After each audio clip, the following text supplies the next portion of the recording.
Pada 16 Maret 2026, tim melakukan operasi modifikasi cuaca di wilayah bagian selatan Jawa Timur.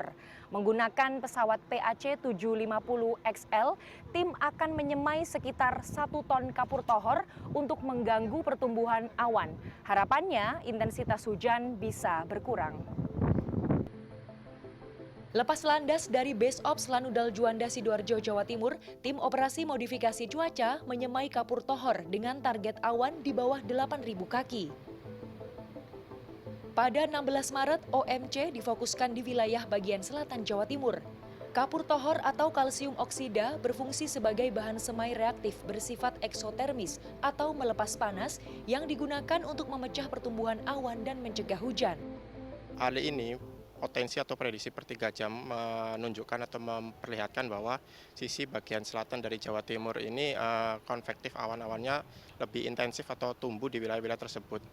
Dan juga mengingat dari topografi dari wilayah-wilayah tersebut merupakan pegunungan, sehingga pertumbuhan awan ataupun sifat orografis dari atmosfer itu sehingga mengakibatkan pertumbuhan awan itu bisa tumbuh masif atau maksimal di wilayah-wilayah pegunungan, sehingga wilayah-wilayah selatan ditambah dengan kelembapan dan juga suhu ini memungkinkan untuk pertumbuhan awan di wilayah tersebut untuk tumbuh secara intensif. Operasi modifikasi cuaca ini masih terus dilakukan sampai 26 Maret di wilayah yang mempunyai ancaman bencana banjir dan tanah longsor. Hal ini untuk meminimalisir potensi ancaman bencana akibat cuaca ekstrim saat arus mudik dan balik.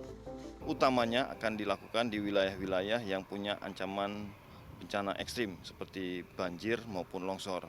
Contohnya seperti di Batu, Pacet, lalu juga wilayah-wilayah yang saat ini masih banjir seperti halnya Lamongan, Probolinggo, Pasuruan, Mojokerto yang punya potensi banjir, ini menjadi perhatian kami.